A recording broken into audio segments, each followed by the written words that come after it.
Since the benching of Bradley Beal and Yusuf Nurkic, the Suns have won 3 of their last 4 games and have looked much more balanced, at least offensively. That's not the only thing to be excited about for Phoenix fans. Finally, it seems that James Jones and Matt Ishbia have found a new home for our sweet, sweet Bosnian prince, Yusuf Nurkic. Hit that like button and tell us in the comments if you're excited about this potential move that's being reported, and stick around because you're probably going to like the whole trade package that comes along with it. That's right, Gabe. Everybody's favorite Suns insider, Evan Siddery, is reporting that the Suns and the Charlotte Hornets are in preliminary trade talks for Yusuf Nurkic in exchange for Nick Richards and 2 second-rounders. And he says another player. Now, Gabe, in our stream, you asked me, what would the Hornets benefit for trading us Nick Richards? Well, if you look at the team, you look at the salaries, it seems like they're going to be having to pay 2 of their big men in 2 years. Nick Richards, 27 years old, has 2 years left on his contract. Mark Williams, being the younger of the two at 24 years old, also has 2 years left on his contract. I imagine they're not going to want to pay both of these guys. So that would probably make Nick Richards the odd man out at 27 years old, as I mentioned. Yusuf Nurkic also has 2 years left on his contract. So this is basically going to be a control for control swap. We give you a guy with 2 years left. You can let him walk. You give us a younger guy with 2 years left. We will more than likely attempt to re-sign him. And in the meantime, if there's another player you want to throw our way to make the salaries match, why don't you go ahead and give us a little, I don't know, maybe Josh Green? How do you feel about that one, Gabe?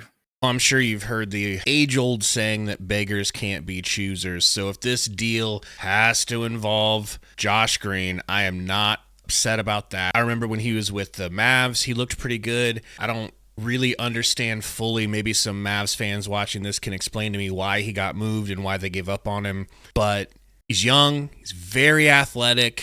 A couple of things that this team can use going forward. Bottom line, this is just win-win-win. I mean, you're getting rid of the guy that you've already benched. It could be that he got benched specifically for this trade, but he needed to be benched either way. This whole Bud saying, oh, we're just trying to figure out what the best rotate, that's actually believable. Even though he's probably lying, it's probably specifically because there's a trade about to go down. And I just want to say, you were being sarcastic for anyone that didn't catch that. We understand that Evan Siddery, Sidery, whatever, has a bit of a reputation for being a fake insider. However, he works for Forbes. He used to work for the Suns. He's prominently displayed on a lot of websites. So no, I'm just not going to look a gift horse in the mouth, is what I'm trying to say. Also, to be honest, this is actually, when you look at it on the surface, this does make a lot of sense. One, again, they're going to want to get rid of Nick Richards. They're going to ask, why will we take on Yusuf Nurkic? Well, here's 2 second-round picks, so they're going to get some sort of compensation for that. And again, they're going to keep Nurkic for 2 years of that control. You know, all the CBA mumbo jumbo. You got to have players on your team to fill the roster, so on and so forth. So this package just makes too much sense. Honestly, it makes way too much sense. And it just straight up benefits both teams in probably the best way possible. So at least it seems realistic, right?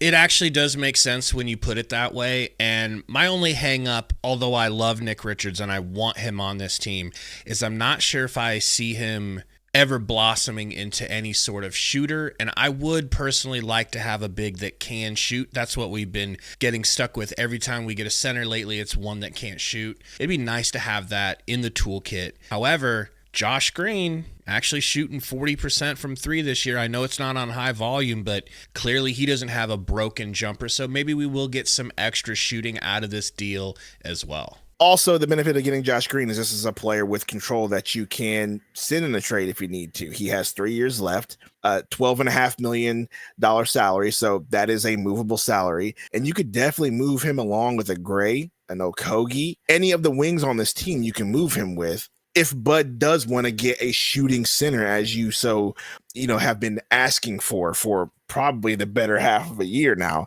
like, you can make that happen sometime down the future. So I like this trade for that reason. Like, Josh Green may be a whatever piece. Who knows if he does come, how he's going to play, how much he's going to play. Because, I mean, how many 6'5" guards can you have on this team that are you're going to put on the wing and in the quarter to shoot anyway, right? So who knows where he fits, how he fits, but it is a piece that you can move for something down the future for, like you mentioned, a player that you have already deemed dead on arrival, basically. Like, you're not using him.